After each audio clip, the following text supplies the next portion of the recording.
The massive space station called Nexus Prime floated in the darkness between three stars. It was bigger than most planets, with spinning rings that created artificial gravity. Millions of lights dotted its surface like jewels on black metal. This place was neutral ground. No wars, no fighting, no killing. At least, not during the claiming ceremony. Marcus Chen stood in the Great Hall with his hands behind his back, trying to look confident. The hall was so huge that clouds formed near the ceiling. Around him, thousands of warriors from across the galaxy waited in perfect lines. The air smelled of different alien worlds, sulfur from the volcanic Krillians, ozone from the electric Zenthari, and something like burnt metal from the Gorvani cyborgs. At 19 years old, Marcus was one of the youngest humans ever to attend the ceremony. He wore the simple gray uniform of Earth's colonial marines. No fancy armor, no glowing weapons, no cybernetic implants.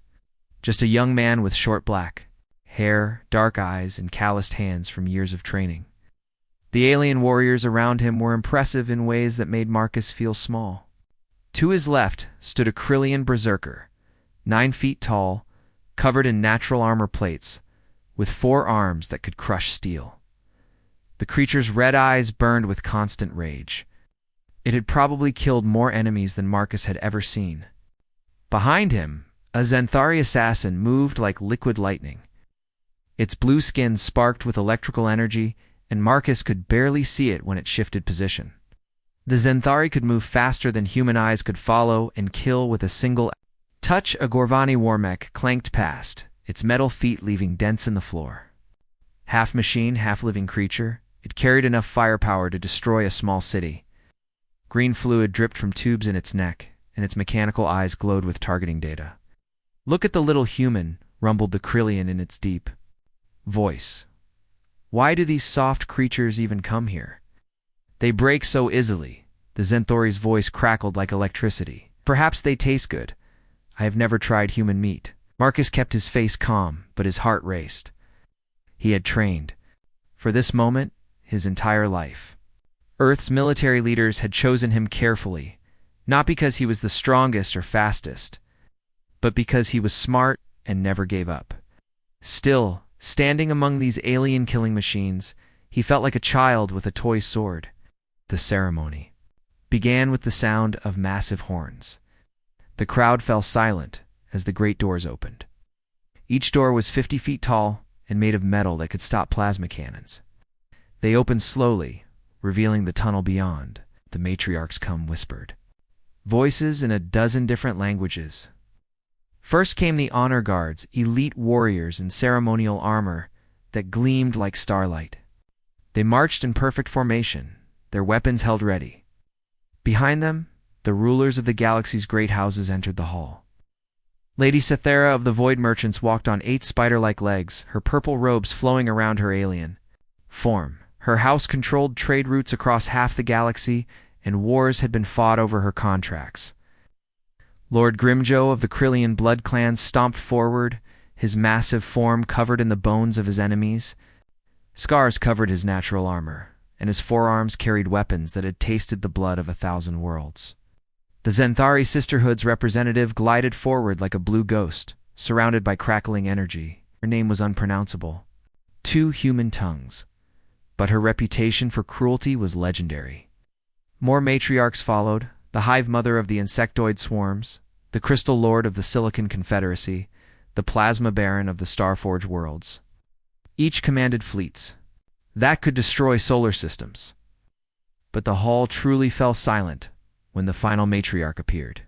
Empress Vexalia of the Draconian Hegemony stood 12 feet tall, her obsidian scales reflecting the light like black mirrors. Her wings, folded against her back, could span the width of a battleship.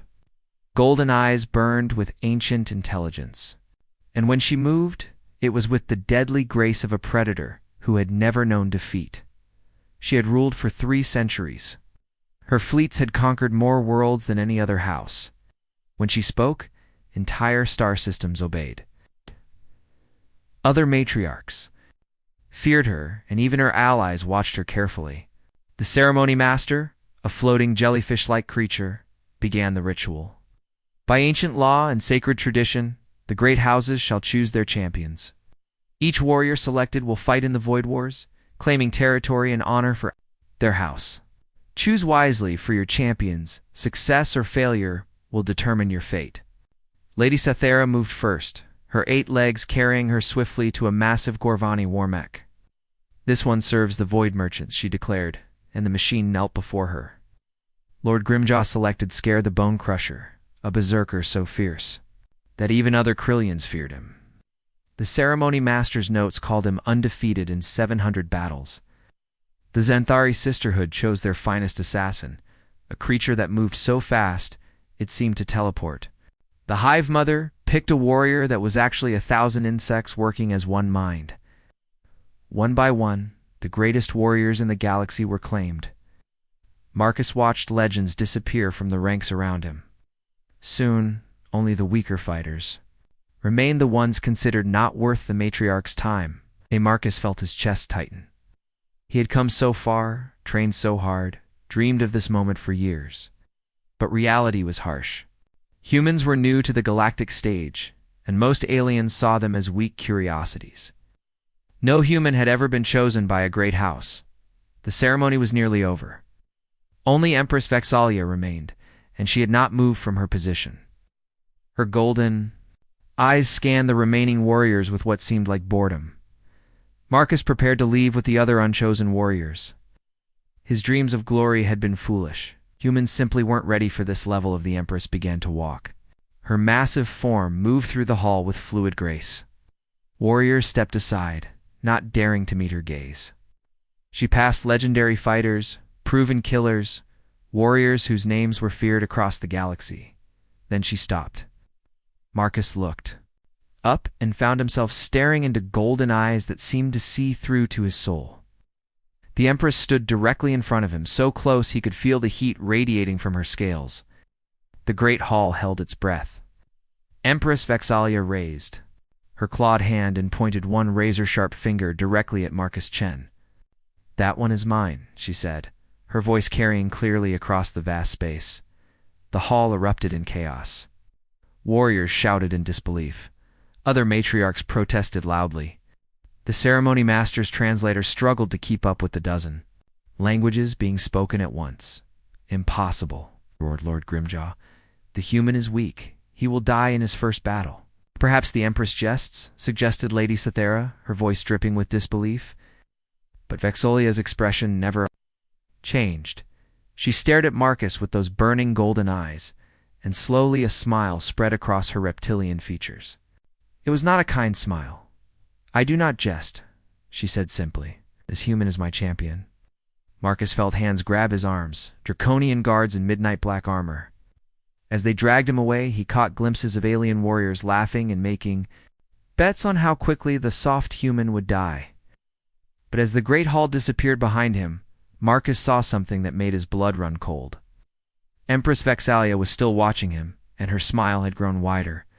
She looked like a predator who had just found the perfect prey. Or perhaps, Marcus thought with a chill, like a general who had just found the perfect weapon.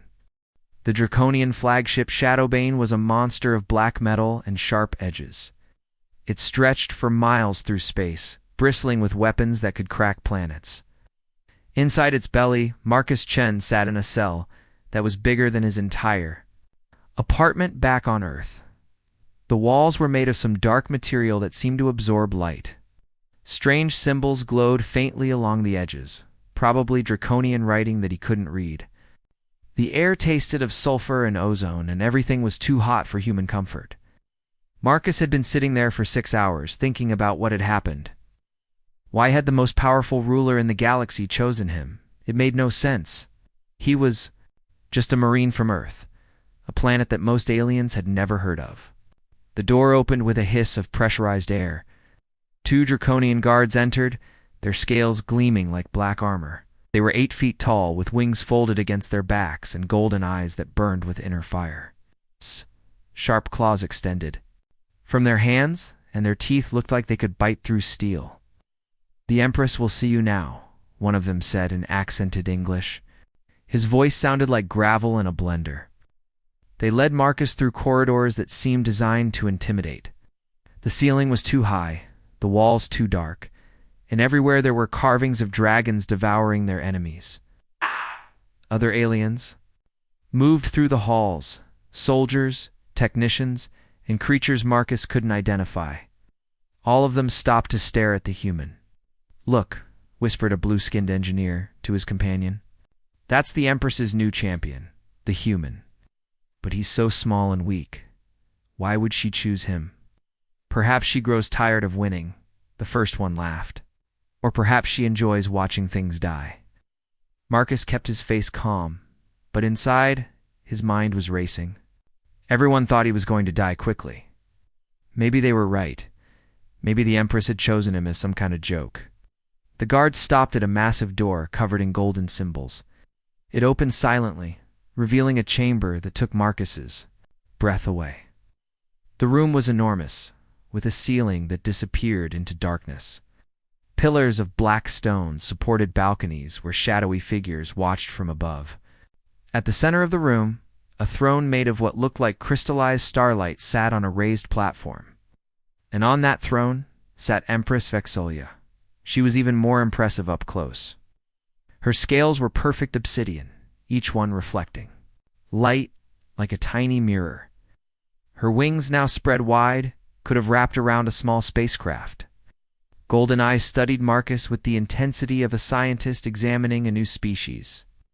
"Approach," she commanded, her voice echoing in the vast space.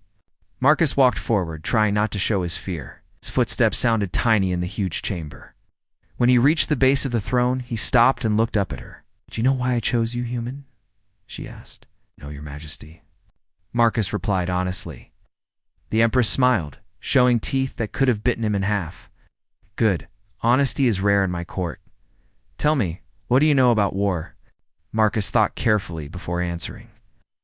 "I know that wars are won by more than just strength or weapons. Strategy, morale, and adaptability matter just as much." "Interesting." The Empress leaned forward, her golden eyes burning brighter. "And what do you know about your own species? We're young compared to other races. We're physically weaker than most aliens. But we're stubborn, and we learn quickly." "You learn quickly," she repeated. "Yes, I have studied your species extensively." "Do you know what I found most fascinating about humans?" Marcus shook his head. The Empress stood, her full height making her tower above him like a living mountain. "Your military history?" "Other species fight wars to win territory or resources, but humans... ... humans fight wars to win something far more valuable." "What's that?" "Hearts and minds." She began to pace around him, her claws clicking on the stone floor.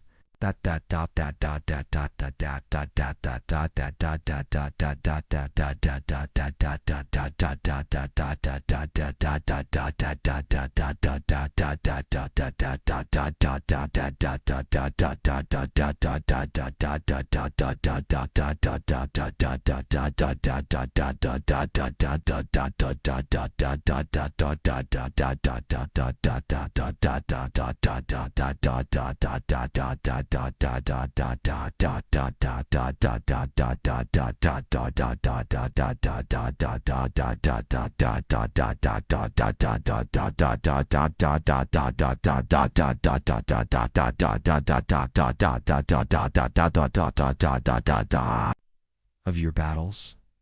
Vietnam, where a technologically inferior force defeated a superpower through psychological warfare. World War II, where humans inspired each other to fight against impossible odds. Afghanistan, where tribal fighters held off empires for decades. Marcus felt a chill run down his spine. The Empress knew more about human history than most humans. "Did other species rely on brute force?"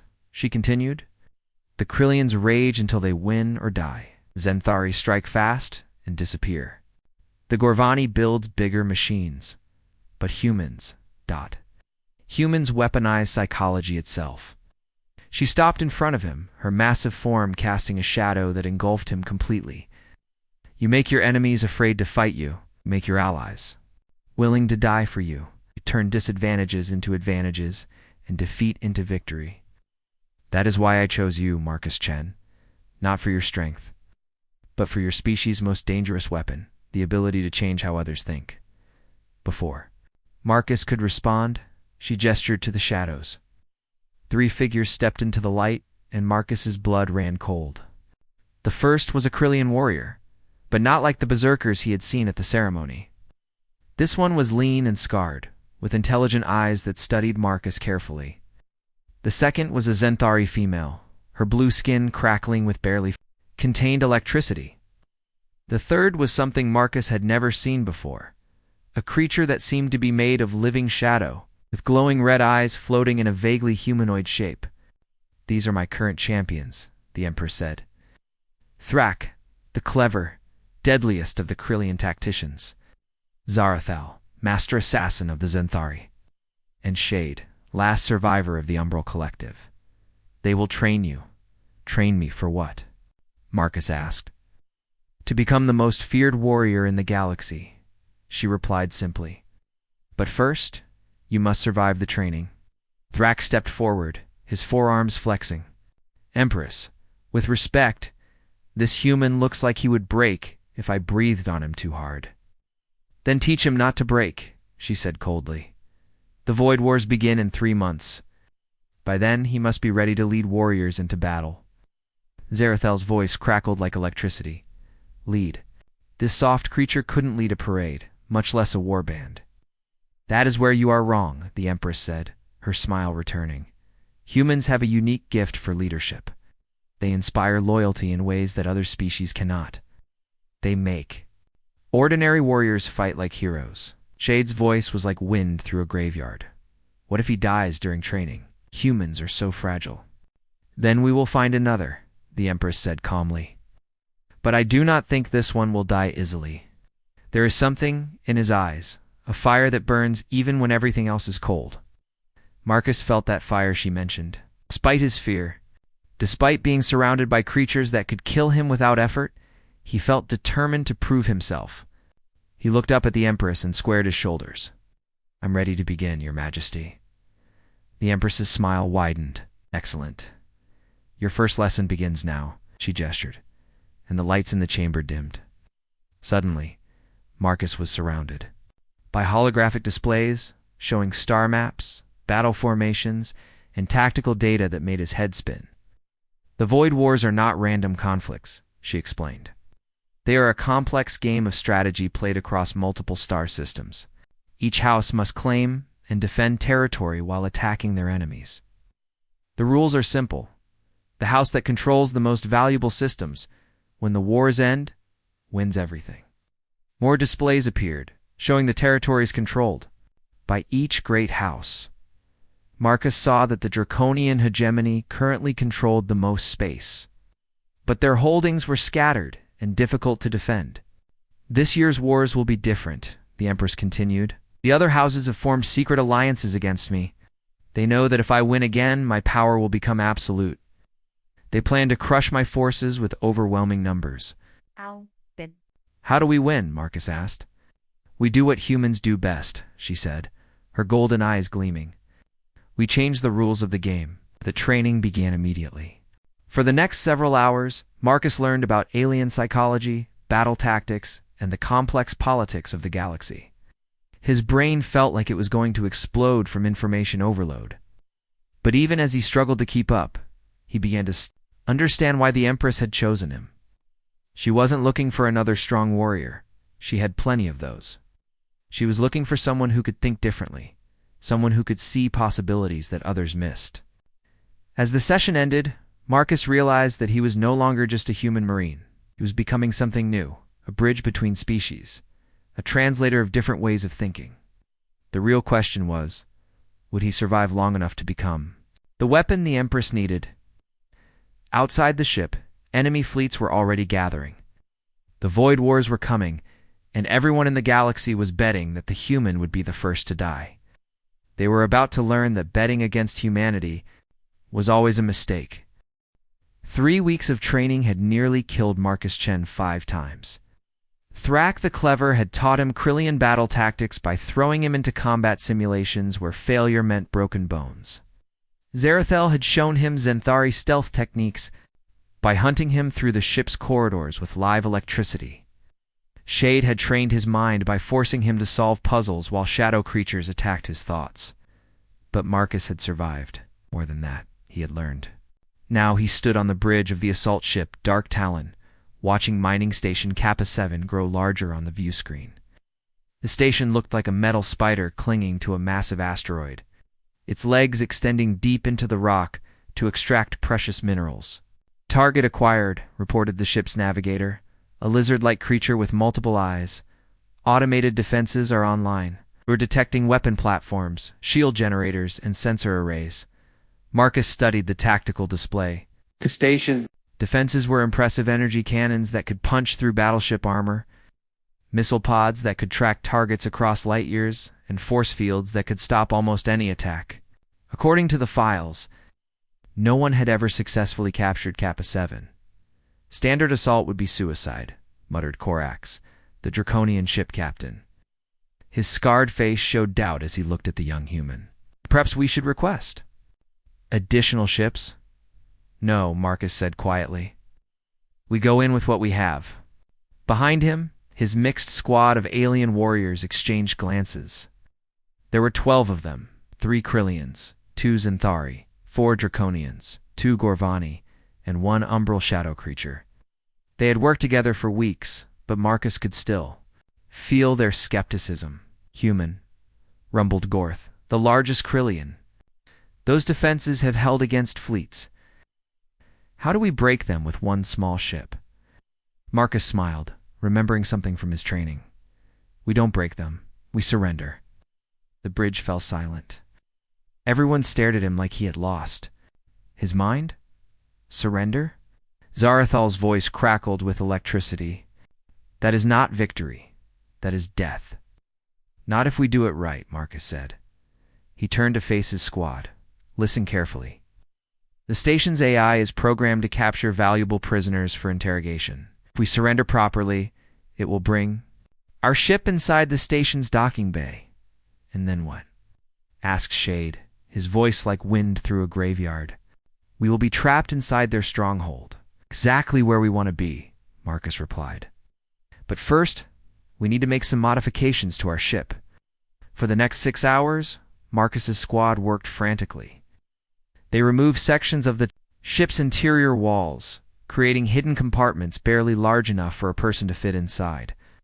They rerouted life support systems to provide minimal air to these spaces. They disabled non-essential systems to reduce the ship's energy signature. The other species complained constantly. Krillians were too large for the tight spaces. Xanthari needed electrical fields to survive. Gorvani required constant data feeds.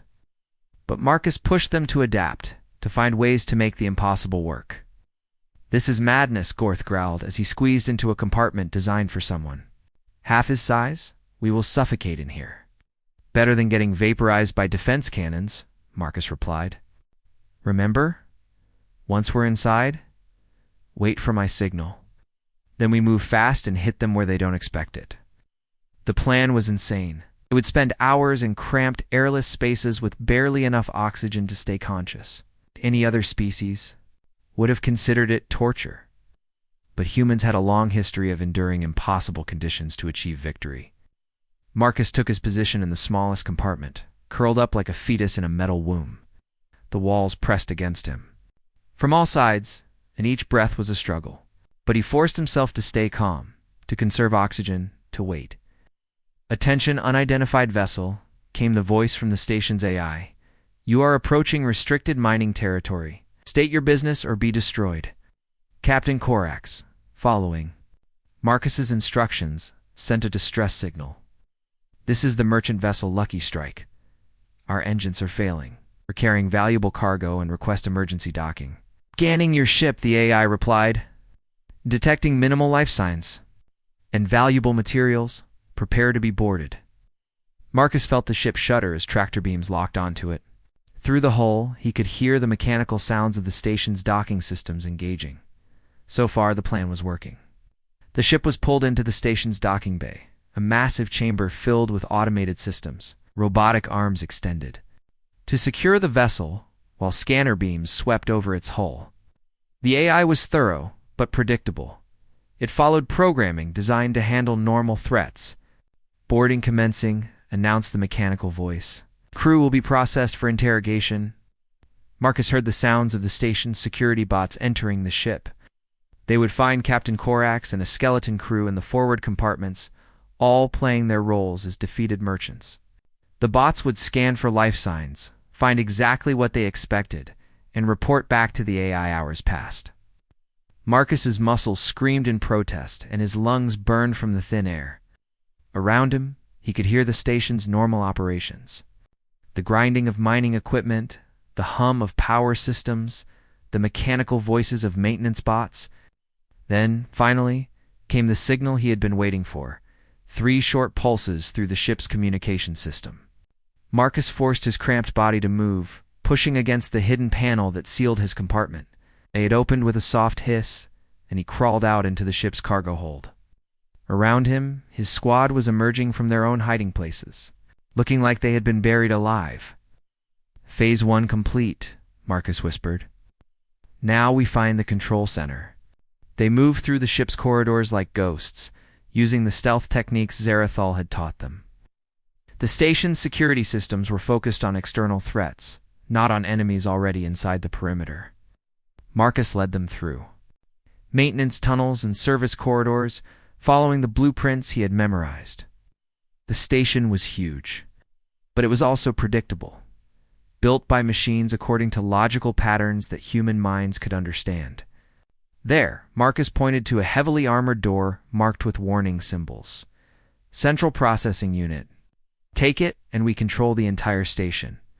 The door was designed to stop armies, but Marcus had learned something important during his training. Every defense had a weakness, and that weakness was usually the thing the defenders never expected. Instead of attacking the door, Marcus's squad attacked the wall next to it. The mining station's builders had made the control room impregnable, but they had used standard materials for the surrounding corridors. Gorth's brute strength, combined with Gorvani cutting tools, opened a hole in the wall within minutes. They poured through the breach like water through a broken dam. Control room's automated defenses activated, but Marcus had prepared for this too. His squad spread out in a pattern that confused the targeting systems, moving too fast and too unpredictably for the AI to track. "Shade, take out the primary processor," Marcus ordered. "Zarathal, disable the communication arrays. Everyone else, hold this position." The battle was fierce but brief. The station's internal defenses were designed to handle normal intrusions, not a coordinated assault by warriors trained in multiple fighting styles. Within minutes, the control room was theirs. Marcus sat down at the main console, his hands flying over the alien controls. 3 weeks of intensive training had taught him to read draconian tactical systems. The station's controls were similar enough that he could adapt. "Status report," he called out. "All defensive systems offline," reported Zarathal. "Communication. Arrays destroyed," added Shade. "Station is secure," rumbled Gorth. Marcus allowed himself a small smile. They had done it. They had captured the most heavily defended mining station in the sector, using nothing but cunning and determination. But as he sent the victory signal to Empress Vexalia, Marcus realized something important. His alien warriors were looking at him differently now. The doubt in their eyes had been replaced by something else: respect, and perhaps even fear. "How did you know it would work?" asked one of the Draconians. "I didn't," Marcus admitted. "But humans have a saying, fortune favors the bold. Sometimes you have to take risks that seem impossible." The truth was more complex. Studied the station's defenses and found the one thing its builders had never considered: an enemy willing to endure suffering that would kill most other species. The plan had worked because it was based on a uniquely human trait: the ability to sacrifice comfort and safety for strategic advantage. Across the galaxy, news of the victory spread like wildfire. The impossible had happened. A human had succeeded where others had failed. More importantly, footage of the battle showed something that made other great houses nervous. Marcus's alien warriors had fought with unprecedented coordination. They had pushed themselves beyond their normal limits, inspired by their human leader to become something more than they had been individually. In her throne room aboard the Shadowbane, Empress Vexalia watched the battle recordings with growing satisfaction. Her gamble was paying off, but she knew the real tests were yet to come. Other houses were no longer underestimating the human. They were actively planning his destruction. The war was just beginning. The intelligence report arrived on the bridge of the Shadowbane like a death sentence. 3 enemy fleets, Captain Corax reported, his scaled face grim. Lord Grimjaw's Blood Fleet, the Zenthari Sisterhood's Lightning Squadron, and the Gorvani. War Collective's Iron Hammer Formation. They're converging on Zirian's Gate. Marcus studied the tactical display, feeling ice form in his stomach. Zirian's Gate was a strategic jump point between star systems. Whoever controlled it could move. Fleets across 3 sectors. It was also a trap waiting to happen, surrounded by asteroid fields and radiation storms that limited movement. How many ships? He asked. Grimjow brings 50 Krillian dreadnoughts, Corax continued. The Zenthari have 30 stealth cruisers.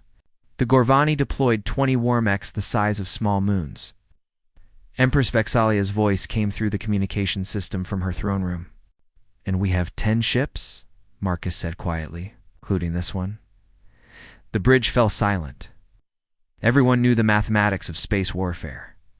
Numbers mattered, firepower mattered. At Zirian's Gate, Marcus's small fleet would face enemies that outnumbered them 10-1. The other houses have studied your tactics, the Empress said. They know about your victory at Kappa 7. This time, they've prepared countermeasures for human adaptability. Marcus nodded grimly. He had expected this. His first victory had made him famous across the galaxy, but it had also made him a target. The enemy wouldn't underestimate humans again. What are your orders, Empress? He asked. Win, she said simply. The fate of my house depends on controlling that gate. Shadowbane and 9 escort ships jumped into hyperspace, carrying Marcus toward what might be his final battle. During the 3-day journey, he studied everything available about his enemies. Lord Grimjaw was a brutal strategist who preferred direct assault. His Krillian berserkers were nearly unstoppable in close combat, and their ships carried armor that could withstand planet-killer weapons. The Zenthari Sisterhood fought like lightning fast, precise, and deadly. Their stealth technology could hide entire fleets until the moment they struck. Their energy weapons could tear through shields, like paper. The Gorvani War Collective was different. They fought like machines because they were part machine.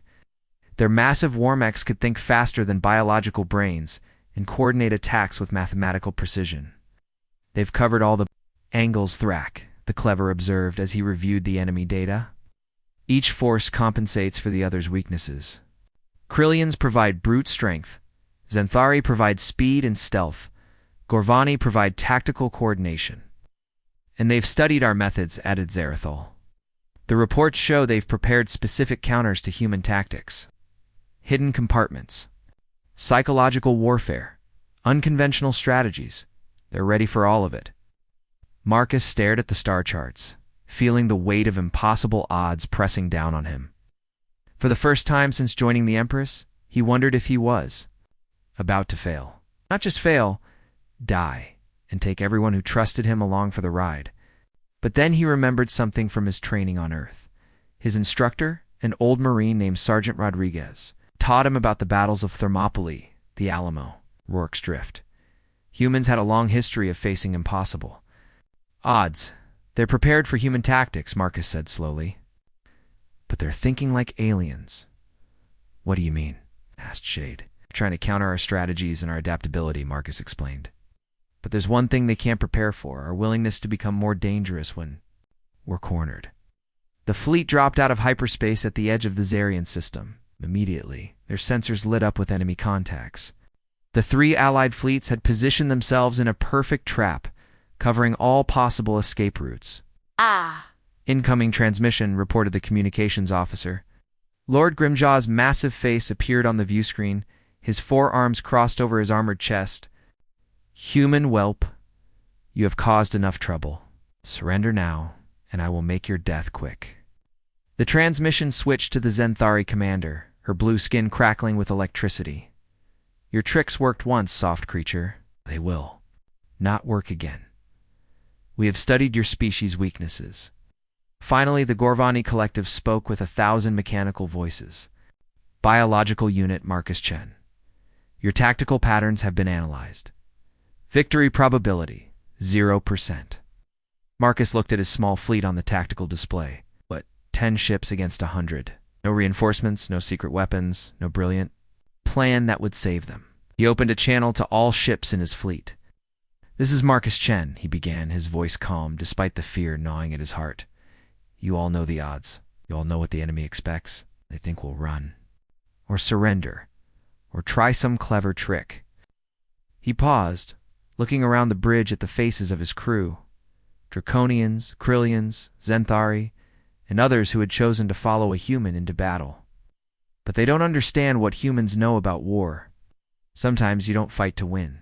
Sometimes you fight to show the universe that some things are worth dying for. Marcus began maneuvering his fleet into what looked like a standard attack formation. The enemy fleets responded predictably, moving to surround him. Was proceeding according to their plan. Human, came Grimjaw's voice over the communication channel. Your formation is textbook. We have studied it. It will die within minutes. Maybe, Marcus replied. But you've made one mistake. What mistake? Zenthari commander demanded. Marcus smiled grimly. You think like hunters, but humans. Humans think like prey that's decided to bite back, gave the signal. Instead of attacking the enemy's strongest points, Marcus's fleet scattered like startled birds. But this wasn't retreat. It was controlled chaos.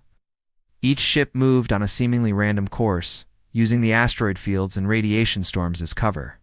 The enemy fleets tried to coordinate their response. But Marcus had learned something important from studying galactic warfare. Most alien species fought like they thought logically, predictably, efficiently. Humans fought like they felt. Ships, Marcus broadcast, remember what the Empress taught us? We're not trying to destroy them. We're trying to get inside their heads. The Shadowbane dove through an asteroid field that would have crushed most ships. Behind it, 3 Draconian cruisers performed maneuvers that violated basic safety protocols. Throughout the system, Marcus's tiny fleet began doing things that made no tactical sense. Except they did make sense, if you understood human psychology. They're going to get themselves killed, the Gorvani collective calculated. Their actions served no strategic purpose. But Lord Grimjaw was beginning to understand. Wait. They're not trying to win. They're trying to make us afraid. He was right. Marcus wasn't fighting a battle for territory or resources. He was fighting a battle for something more precious. The galaxy's perception of what humans could do when cornered. Every impossible maneuver, every suicidal charge, every defiant message broadcast on all frequencies was designed to plant a seed of doubt in alien minds. What if humans really were as dangerous as their legends suggested? The psychological warfare reached its climax when Marcus, his ship badly damaged and apparently trapped, made one final transmission on all military frequencies across the galaxy. This is Marcus Chen of Earth, he said, his voice steady despite the chaos around him. My ship is dying, my fleet is broken, but I want every species in this galaxy to remember something. Humans don't just fight wars, we win them. And even if I fall here today, others will come. Humans always remember. Humans always come back.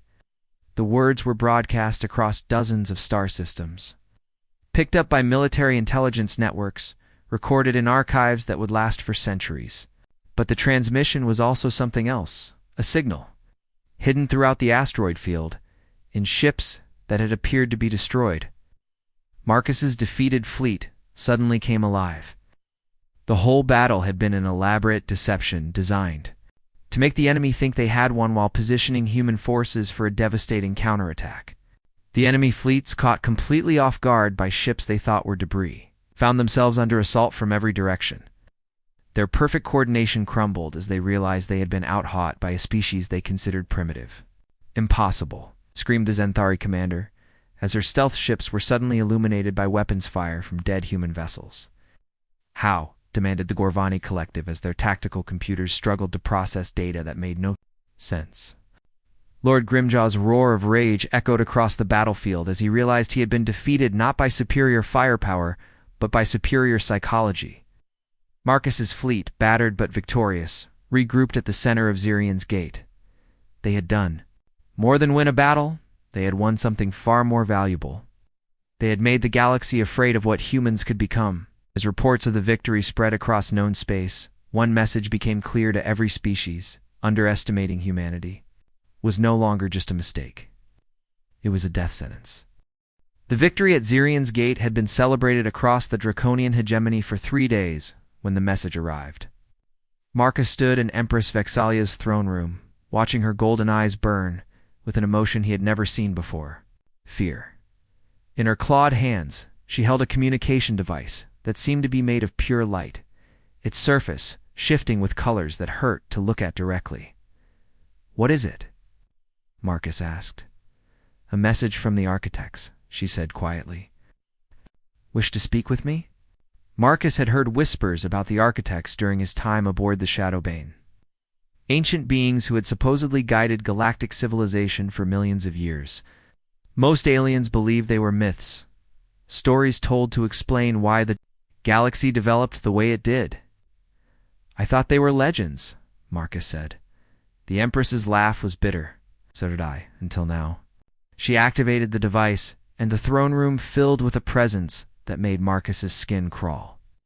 The voice that spoke had no source, seeming to come from everywhere at once.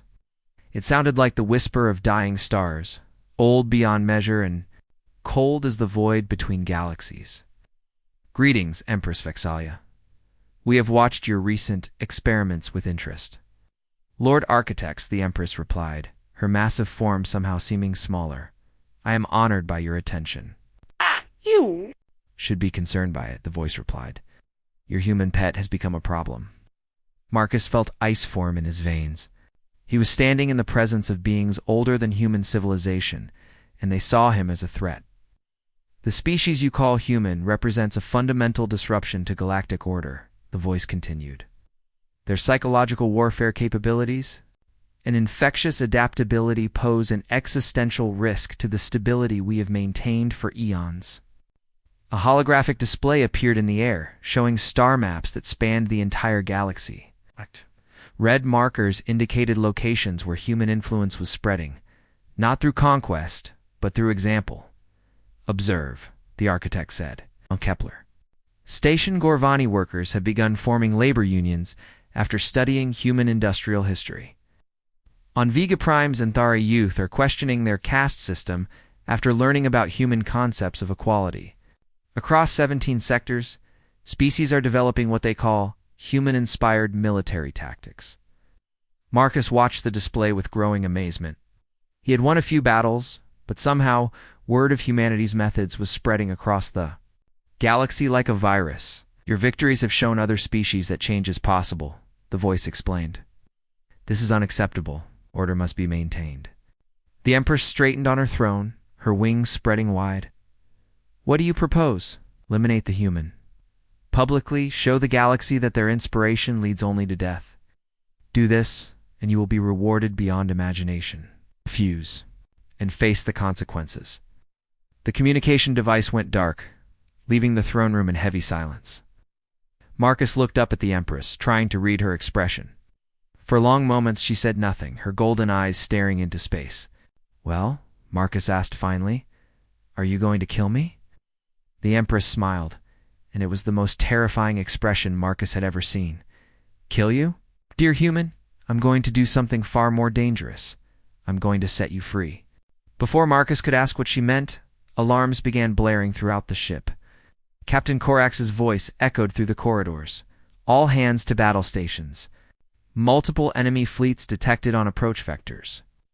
The bridge of the Shadowbane had become a war room. Holographic displays showed enemy formations approaching from every direction, not just the 3 houses that had fought at Zirian's gate, but dozens of others. Ships from species Marcus had never seen before, all flying under a single banner. "The Architect Alliance," Captain Corax reported grimly. "Every major house in the galaxy united under the Architect's command. They're demanding your immediate surrender." Marcus studied the tactical displays and felt his heart sink. Thousands of ships surrounded them, enough firepower to glass entire planets. The Shadowbane and its small escort fleet were hopelessly outnumbered. "How long until they arrive?" he asked. 6 hours, Korax replied. Marcus turned to the Empress. "Should surrender me. Save your people." "Absolutely not," she said firmly. "Do you know what I learned from studying your species, Marcus Chen? Humans don't just fight for territory or resources, but they fight for ideas. And the idea you represent is too valuable to surrender." "What idea?" "That change is possible. That the weak can become strong. That the established order isn't as permanent as it appears." Her golden eyes burned brighter. "The architects are afraid because they know what you've started can't be stopped." The Empress activated the ship's communication systems, broadcasting. On all frequencies across the galaxy, attention, all species, her voice echoed through space. "I am Empress Vexalia of the Draconian hegemony. The architects have revealed themselves and demanded that I execute my human champion to maintain their version of order." She paused, letting the implications sink in. "But I have seen what humans can teach us. They have shown my warriors how to be more than they thought possible. They have proven that courage and ingenuity matter more than size or strength. They have demonstrated something the architects fear most, that change is not only possible, but inevitable." Across the galaxy, billions of beings listened to her words. On space stations, in colony worlds, in military barracks and civilian centers, aliens who had heard about the human victories stopped what they were doing to hear what would happen next. "Today, the old order ends," the Empress declared. "Today. We choose our own future." The response was immediate and overwhelming. On 17 different worlds, military units refused orders to join the Architect Alliance. Civilian populations began demonstrating in support of what they called human values. Most importantly, warriors from dozens of species began broadcasting their own messages of defiance. "I stand with the human," declared a Gorvani general whose forces controlled 3 star systems. "The Xanthari youth demand freedom," announced a rebel leader on Vega Prime. "If humans can change the galaxy, so can we," said the leader of a Krillian mining collective. One by one, the galaxy began choosing sides, not between different alien races, but between the old order and the possibility of something new. The final battle took place in the void between stars, where no civilians could be harmed. Marcus stood on the bridge of the Shadowbane watching. As ships from across the galaxy gathered to face the Architect Alliance, they were still outnumbered, but not by as much. More importantly, they were fighting for something the enemy couldn't understand: hope. All ships, Marcus broadcast to the rebel fleet. "Remember what we're fighting for. It's not just victory, but the right to choose our own destiny." The battle was fierce and chaotic, with ships from dozens of species fighting side by side. Marcus watched Krillian berserkers fighting alongside Xanthari assassins, Gorvani warmechs, protecting Draconian cruisers, and aliens he couldn't even identify working together with unprecedented coordination. But the real victory came when the Architect Alliance began to crumble from within. Ship after ship broke formation and switched sides, their crews inspired by the example of others who had chosen freedom over order. The architects themselves never appeared, retreating to whatever dimension they had come from, but their departure sent a clear message: their age of control was ending. In the aftermath, Marcus found himself back on Earth, but he was no longer just a young marine from a backwater planet. He had become something unprecedented, a bridge between species, a symbol of what cooperation could achieve. Representatives from across the galaxy came to Earth, not as conquerors, but as students. They wanted to learn about human concepts, like democracy, individual rights, and the idea that anyone could rise above their circumstances. Empress Vexalia visited him one last time, landing her ship in the fields outside his hometown. "Your species will spread across the galaxy now," she told him, as they walked together through the tall grass. "Not through conquest, but through example. Other species will want what humans have: the courage to change, the strength to hope, the wisdom to adapt." Marcus looked up at the stars, visible even in the afternoon sky thanks to the alien ships that now filled Earth's orbit. "This your plan all along?" he asked. Oh, she smiled, that terrifying, wonderful smile. I chose you because I saw something in your eyes, the fire that burns even when everything else is cold. I knew that fire would spread. Years later, historians would mark the Battle of Zirion's Gate as the beginning of the new galactic age. They would write about the fall of the Architect Alliance and the rise of the Free Worlds Coalition. They would analyze the military tactics and political changes that reshaped civilization. But the real story was simpler than that. A young human had been given a chance to prove what his species could do, and in proving it, he had shown the entire galaxy that the greatest weapon in the universe wasn't technology or firepower. It was the ability to inspire others to become more than they ever thought possible. Marcus Chen had started as a forgotten Marine on an ignored planet. He ended as the spark that lit a fire across the stars, a fire that would burn forever. Carried by every species that chose hope over fear, change over stagnation, and freedom over control.